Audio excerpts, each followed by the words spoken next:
Em nome do Pai, do Filho e do Espírito Santo. Amém. Caríssimos irmãos, nós estamos celebrando esse segundo domingo depois de Pentecostes, na oitava de Corpus Christi, de forma que a Igreja hoje nos fala, nesse domingo, sobre um grande banquete.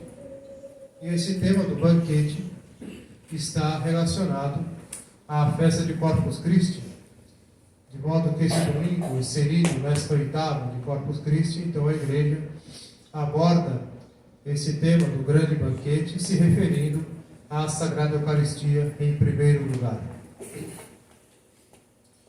O tema desse banquete está inserido na parábola do Evangelho de hoje, segundo Lucas, em que Nosso Senhor conta essa parábola e no discurso diante dos fariseus, de forma que então nós entendemos o sentido da parábola do Senhor, a quem Ele está se dirigindo ao nos ensinar esta parábola.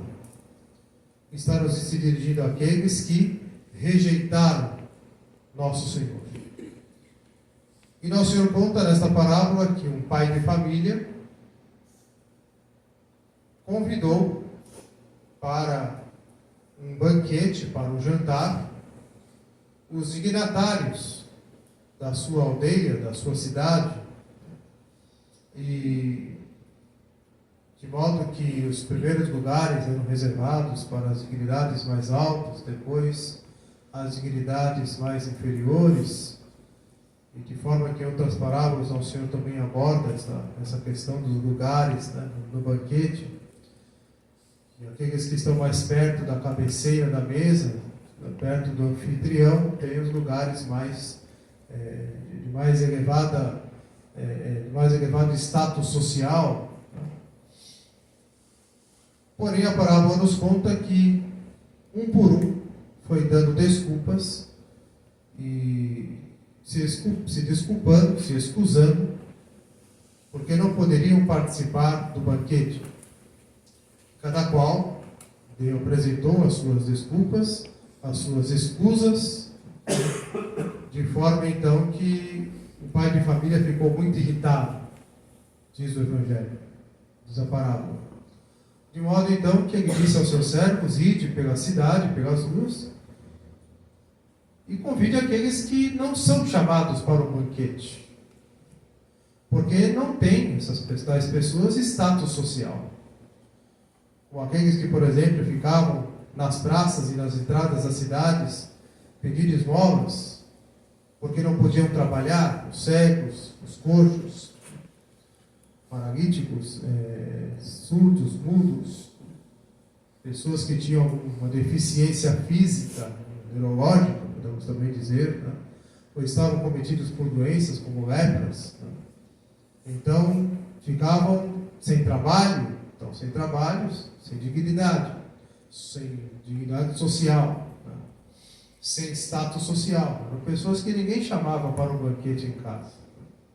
Então, o pai de família disse: chamai todos aqueles, então, que nunca são chamados.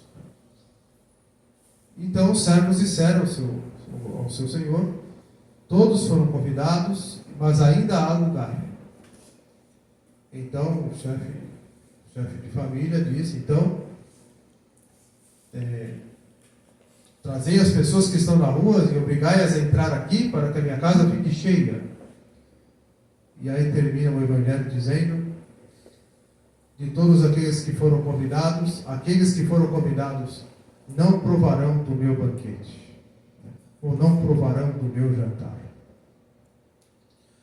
Essa parábola, Nosso Senhor se refere em primeiro lugar aos judeus, porque eles rejeitaram Nosso Senhor e se negaram a participar do banquete do reino dos céus, de modo que então foram excluídos deste banquete. Porque Nosso Senhor veio em primeiro lugar para os judeus, para que eles então, aceitando o Messias, o Cristo, eles então, aceitando a fé, fossem batizados e seriam inseridos na igreja. Eles, em primeiro lugar, a serem inseridos na igreja. mas eles rejeitaram o Senhor, rejeitaram Cristo, para esperar o Messias segundo a imaginação deles, não o verdadeiro Messias, aquele que foi profetizado no Antigo Testamento, aquele que o Pai se dignou nos enviar, o seu próprio Filho, a segunda pessoa da Santíssima Trindade, nosso Senhor Jesus Cristo. De modo então, que nosso Senhor, se dirigindo aos judeus, diz a eles que eles não provarão do banquete porque eles rejeitaram o Senhor, não aceitaram o seu convite, não aceitaram a sua visita. De forma então que este tema do banquete aqui na parábola se dirige em primeiro lugar ao banquete eucarístico. E o termo banquete eucarístico, muito explorado pela Igreja Conciliar, pelo Concílio Vaticano II, né, e os documentos, tudo aquilo que foi escrito depois do Vaticano II, os sermões, etc., está tomado por um significado totalmente deturpado. O banquete eucarístico como a mesa da partilha do pão da justiça, e todas essas bobagens que a gente ouve por aí. Né? De forma que o termo banquete eucarístico é um termo da tradição católica e apostólica, que diz respeito à Sagrada Comunhão, em que a mesa da comunhão não é a mesa não é o altar. O altar não é uma mesa. O altar é o local do sacrifício. É o altar do sacrifício. A mesa do banquete, a qual se refere a Igreja Católica, na sua tradição, é a mesa da comunhão, o comungatório. Todas as igrejas tradicionais, vocês já puderam observar, que tem um grande genuflexório que divide o presbitério, onde fica o padre, da nave da igreja, onde ficam os fiéis. Onde ali naquele comungatório, um longo genuflexório de um lado da igreja, acompanhando os bancos de um lado, o outro genuflexório longo, comprido, né, aliás, acompanhando também os bancos desse lado da igreja, deixando uma entrada para o presbitério, geralmente tem uma portinha, chamada balaustrada, e que então separa o presbitério da nave da igreja, onde ficam os fiéis. E ali então os fiéis se ajoelham para comungar. Algumas igrejas, sobretudo capelas, Capela do Santíssimo, tem um genuflexório também comprido assim no meio da capela, diante do altar. Quando nós juntamos esses dois genuflexórios, a nossa intenção é fazer isso, é formar um comungatório, né? Um genuflexório mais comprido, para que os fiéis possam se ajoelhar, né, e receber a Sagrada Comunhão. Então, o comungatório é a mesa da comunhão. A mesa da comunhão é onde se ajoelha para comungar, não é o altar. Não existe mesa mesa do altar. O altar não é mesa. O altar é o local do sacrifício. A mesa da comunhão, sim, é o comungatório onde se ajoelha para receber a Sagrada Comunhão. Então a igreja se refere a isso quando fala da comunhão. Quando fala do banquete eucarístico, se refere à Sagrada Comunhão. A missa não é um banquete eucarístico, a missa é o santo sacrifício, no qual, então, em consequência da transubstanciação do corpo e sangue do Senhor, do pão e vinho do corpo e sangue do Senhor, então se recebe a Sagrada Comunhão no final da Santa Missa, no banquete eucarístico, na mesa da comunhão. O banquete eucarístico é a Sagrada Comunhão. Não tem nada a ver com o altar. O altar é o sacrifício. E a missa é celebrada no altar. O altar do sacrifício. De forma, então, que a Sagrada Comunhão é, sim, o banquete eucarístico. E esse termo é apostólico. Não tem nada a ver com as bobagens que falam por aí. De forma, então, que a igreja nos lembra, nesse contexto da oitava de Corpus Christi, do banquete eucarístico ao qual nós somos convidados, nós somos chamados. um convite inegável, irrecusável. Tanto que Nosso Senhor diz no capítulo 6 do Evangelho de João, o discurso do pão da vida, o duro discurso do pão da vida, que Nosso Senhor fala: aquele que não comer aquele que não comer do meu corpo, não beber do meu sangue, não terá a vida eterna. Não terá a vida eterna. De forma então que a comunhão é necessária, sim, para nos salvar, é necessária para a vida eterna. Em que ali na hóstia consagrada está presente Nosso Senhor Jesus Cristo e seu corpo, sangue, alma e divindade. E durante a oitava de Corpus Christi é permitido, nesse domingo, fazer a procissão de Corpus Christi. Ainda é permitido fazer todos os dias da oitava. Em muitos lugares ainda se faz a procissão durante a oitava também. De forma então que a igreja quer prestar um culto público à presença real de Nosso Senhor Jesus Cristo na Sagrada Eucaristia, em seu corpo, sangue, alma e divindade. Mas também Nosso Senhor nos faz muitos outros convites. Nosso Senhor nos convida ao banquete eterno. Quando somos convidados a assistir à Santa Missa, pelo mandamento da igreja, que nos impõe o preceito da missa aos domingos e dias santos de guarda, é Nosso Senhor que nos chama para o banquete eterno no céu. A Santa Missa e a Sagrada Comunhão, o banquete eucarístico, é o antegozo do céu, é penhor da vida eterna. Já é uma forma de participar da vida bem-aventurada no céu. Porque nós comungamos aquele com quem estaremos em comunhão plena e eterna no céu, junto de Deus, no banquete eterno. De forma então que a igreja nos impõe o mandamento, como boa mãe impõe ao seu filho aquilo que lhe é bom, para que ele obedeça e se beneficie daquilo que lhe é oferecido. Assim a igreja obriga os fiéis a cumprir o preceito do domingo e dos dias santos, de forma então a receber os benefícios do banquete eterno que nos espera no céu. Mas também a igreja faz o convite de confessarmos com frequência, pelo menos uma vez por mês. A igreja nos faz o convite de rezarmos o Santo Terço, de fazermos adoração ao Santíssimo nas quintas-feiras, na devoção ao Sagrado Coração de Jesus na primeira sexta-feira do mês, na devoção ao Imaculado Coração de Maria no primeiro sábado do mês. A igreja nos faz inúmeros convites. É Nosso Senhor nos chamando através da igreja, da sua igreja, para participarmos do banquete eterno. E muitas vezes não nos faltam desculpas, nós nos excusamos e não aceitamos o convite que a igreja nos faz. A igreja a todo momento está nos solicitando, está nos convidando.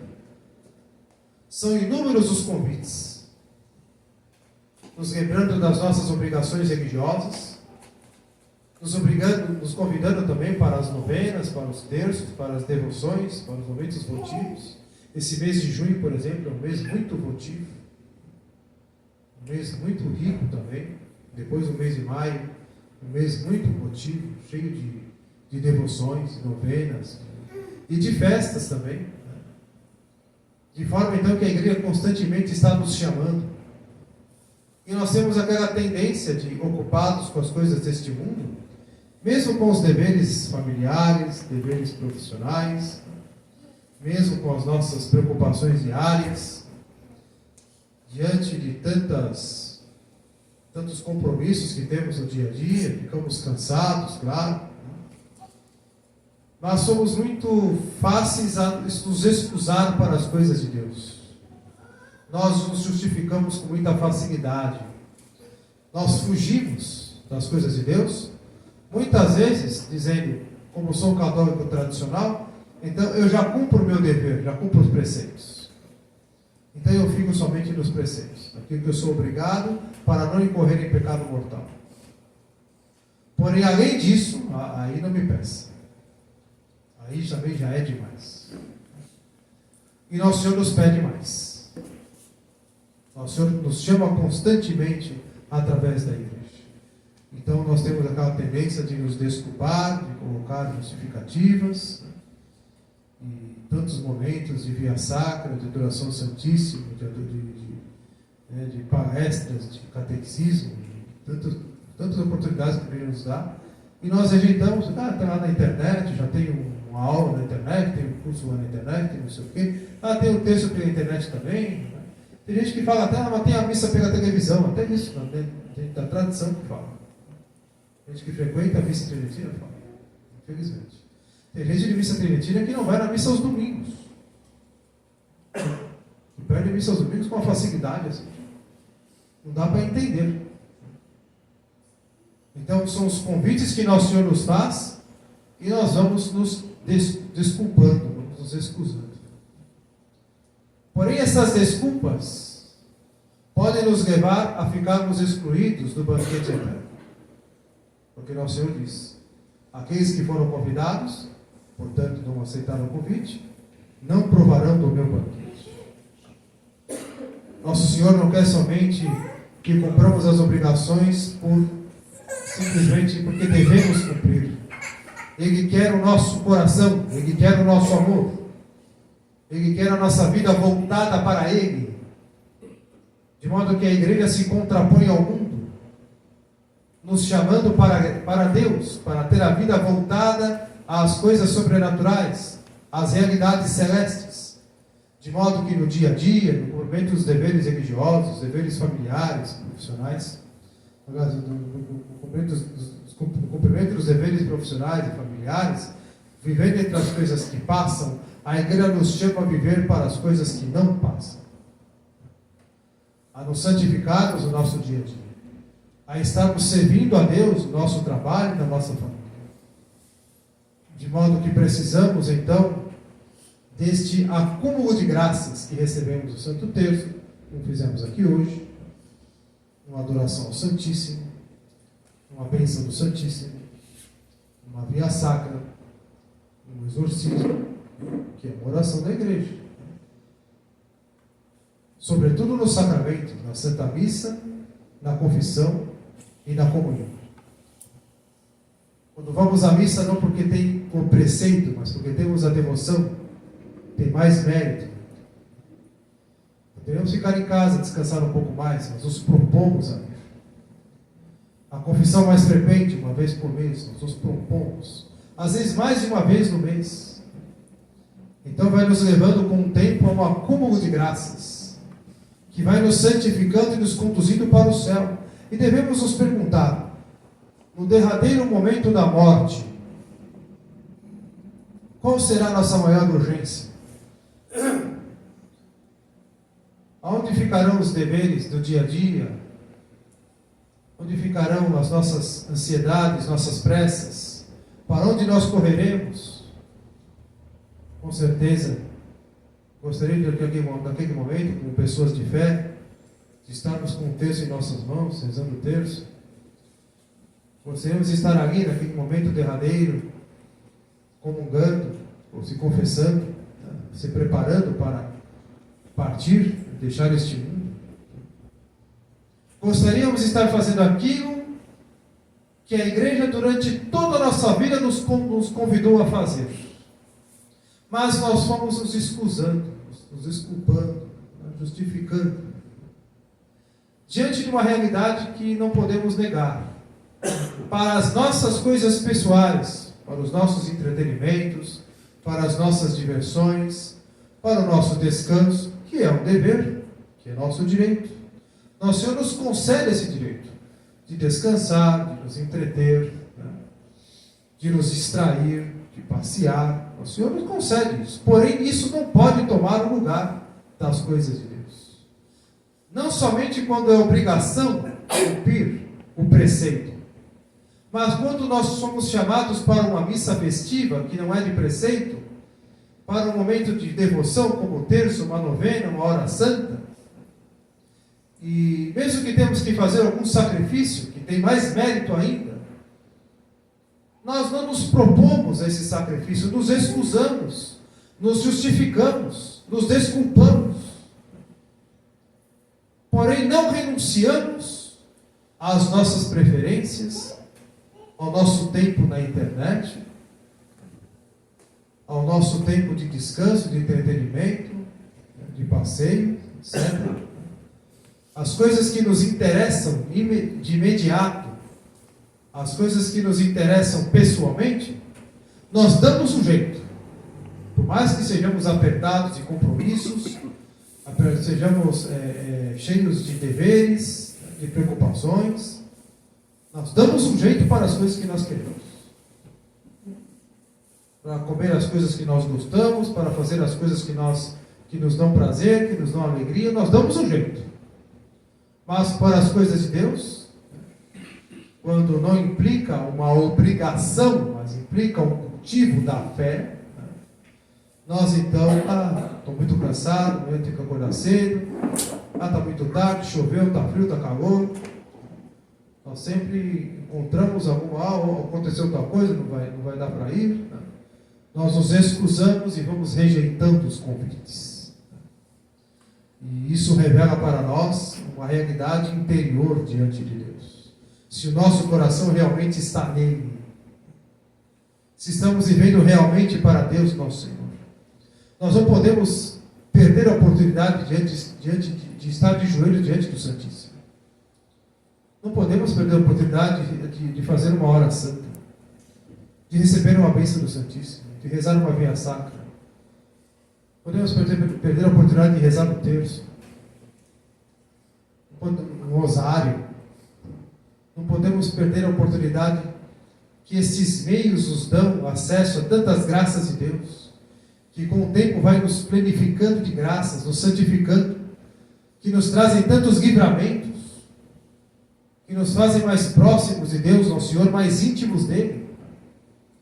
De forma então, caríssimos fiéis, que devemos estar atentos a não ficarmos nos excusando, mas, mesmo quando comporta sacrifícios, lembrarmos que isso tem mais mérito ainda, e será um grau maior de glória no céu, quando existe sacrifício, quando existe uma entrega interessada, uma busca, um cultivo, e é bonito ver os fiéis, e os padres fazem essa experiência, quando se percebe que os fiéis estão cultivando, que realmente se esforçam, que realmente estão ali de joelho diante do Santíssimo, estão ali na capela rezando. É na capela que é a batalha. A capela é o lugar das grandes batalhas, com o terço na mão, de joelhos diante do Santíssimo. É ali que nós travamos as grandes batalhas.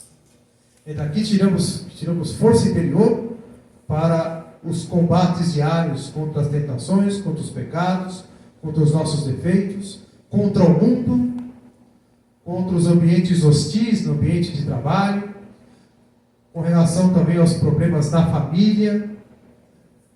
É aqui que está a grande batalha. Então é bonito quando vemos o fiel, que ele cultiva, que ele é constante, que ele é assíduo, ele frequenta, ele está ali, ele persiste. De modo que percebemos que a pessoa está buscando, essa busca incessante, constante, inabalável, é isso que salva a alma, é isso que santifica.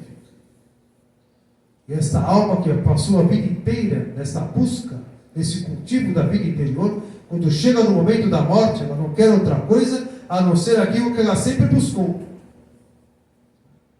que ela sempre cultivou. E é isso que nosso Senhor lhe dá, o que ela sempre buscou. Portanto, caríssimos fiéis, não nos excusamos aos convites de Deus, nosso Senhor, que Ele nos dá através da igreja. O nosso apostolado é um apostolado pequeno, um apostolado simples, mas não tem nenhuma pretensão, a não ser de fazer aquilo que faz e ensina a igreja.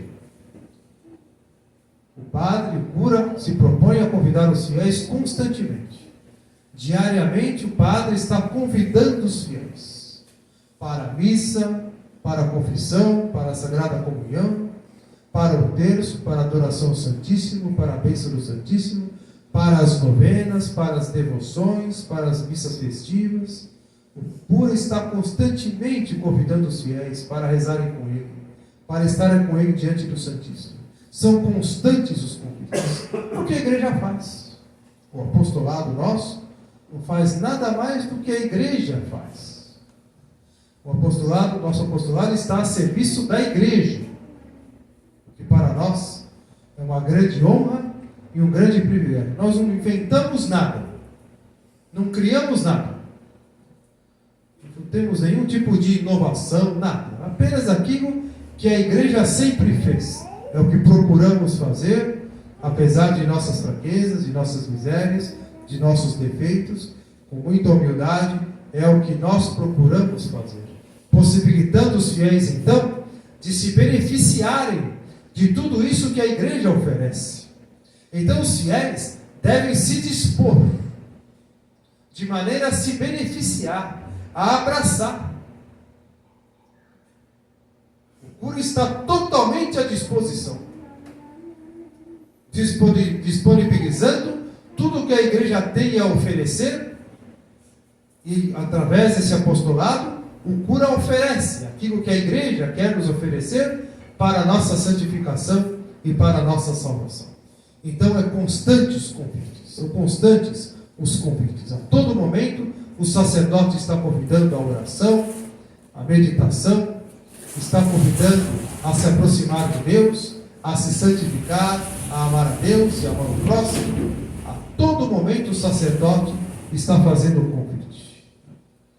E nós percebemos que a maioria das pessoas, os fiéis do nosso apostolado são muito fiéis, são muito assíduos, muito dóceis, mas a maioria das pessoas dão suas desculpas e dão suas escusas, estão preocupados com as coisas deste mundo, estão vivendo para as coisas deste mundo, cumprem o dever estrito, o preceito, e ficam só no preceito.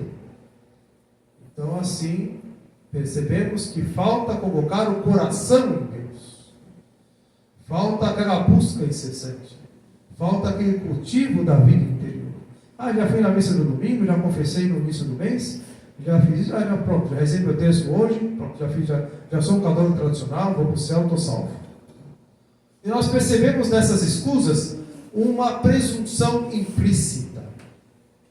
Uma presunção implícita de que a pessoa já está garantida, como se já estivesse salva, que é um pecado contra o Espírito Santo. A presunção de estar salvo. A presunção de salvar-se.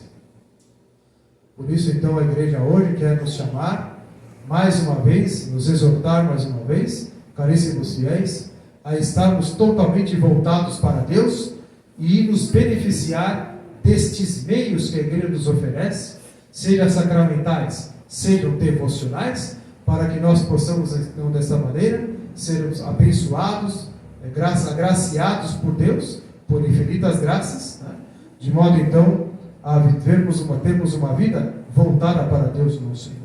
E também, uma grande oportunidade que a graça de Deus nos dá para educar seus filhos e netos.